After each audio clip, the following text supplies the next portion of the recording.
3, 2. When hail is in the forecast, most people scramble to keep their car or any other valuable item out of harm's way. But for one research team, hail isn't something to avoid, it's something to chase. The In Situ Collaborative Experiment for the Collection of Hail in the Plains Field Campaign, or ICECHIP, is a research effort dedicated to advancing radar technology for detecting and monitoring hail. Their goal? Improving forecasts and understanding hailstorm impacts. Hail is the most consistently damaging severe weather hazard, causing more than $10 billion in losses in the U.S. every year. ICECHIP, the first U.S. hail-focused field campaign in over 40 years, uses cutting-edge technology and advanced computer models to provide a long-awaited advancement in hail science.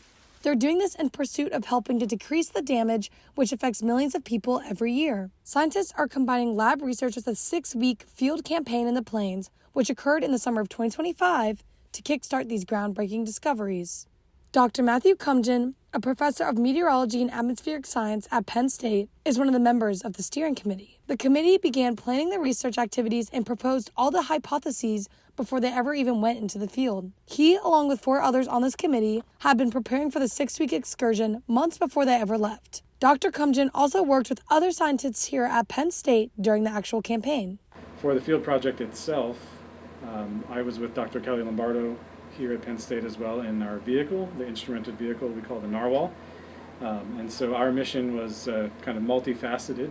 We were launching windsondes, which are instrumented sensors on balloons, in the near storm environments and then even in the inflow of storms, and many of them actually went into the storm. The ICECHIP campaign was made up of upwards of 50 principal investigators from 20 institutions. It also served as an educational effort, training 32 undergraduate students and 20 graduate students across 10 different universities. My main responsibility was supposed to be working on the CAL radar truck, which stands for C-band on wheels. I also got to help participate in ground collection. I got to launch soundings. I got to drive vehicles with machines in the back and stuff. So essentially, I did many different things for data collection. Getting the opportunity to conduct this research was no easy feat.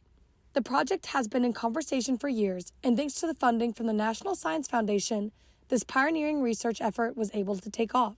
And so the federal funding, yes, it allows for these types of field campaigns, which are just unheard of from other sources of funding.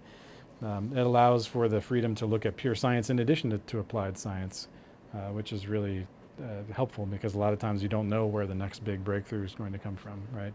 And a breakthrough could not be possible without some hands-on research. The 6-week field campaign across the plains was launched in May 2025, gathering a wide range of different testable quantities. So we measured temperature, relative humidity, wind speed, and direction pressure at the surface as wherever we were driving around, so inside and outside the storms. We had an instrument on the roof that was an impact disdrometer, so it measures every impact from a hailstone and determines its size and impact kinetic energy. And then after the hailstorms rolled over us, we would go out and collect the hailstones themselves and put them in a freezer that we had in the vehicle, and later on that night or the next day we would measure the hailstones, their size, their shape, their mass, and then we would cut them open and look at the thin slice characteristics, and so look at the transmitted light through it, and then looking at them through cross polarizers. To capture a wide range of different weather patterns, the team, with about 20 to 30 vehicles like the one behind me, was deployed across the plains, traveling thousands of miles to collect data for a variety of different environments. We drove 13,100 miles just in our Narwhal vehicle.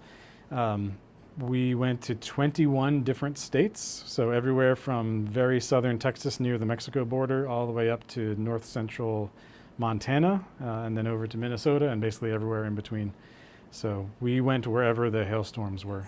The wide range of data being studied by a multitude of researchers will be key to answering questions meteorologists have explored for many years. They're investigating around 20 different hypotheses, including how storm strengths, size, and shape influences the hail it produces, and whether the hail sizes change in different environments. They're also working to make hail forecasts more accurate by testing how well computer models can predict when and where the biggest hail will fall. Improvements the team is making in reading radar data is a key component which will help to further predict and warn people of hailstorms. However, all of this research will take years to process and review, especially due to how large the project is. Ultimately, While the science behind their research is complex, the motivation is simple: keeping communities safe. Just people in general trying to give better warnings for hail. Like if we can look at a radar image and better predict that there's going to be certain types of hail associated with this storm, we'll be able to give out warnings and stuff, because right now a lot of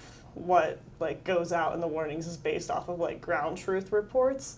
So I think just being able to better help warn people is something that'd be useful. While most people run from hail, this team is chasing it to make a difference, transforming danger into discovery. That sense of purpose has led this groundbreaking effort into marking a thrilling new era for hail research. I'm excited personally, and I think that the community, our research community, is excited about the prospects of the next few years. This ICECHIP field campaign was the first time in over 40 years that there's been some sort of dedicated project to study hailstorms and all aspects of hail. And with all the latest technology, we had some incredible new sensors and new systems out there. It's certainly going to open a lot of doors to discoveries. And so it's a very exciting time to be in hail research. For Weather World, I'm student meteorologist Liz Plum.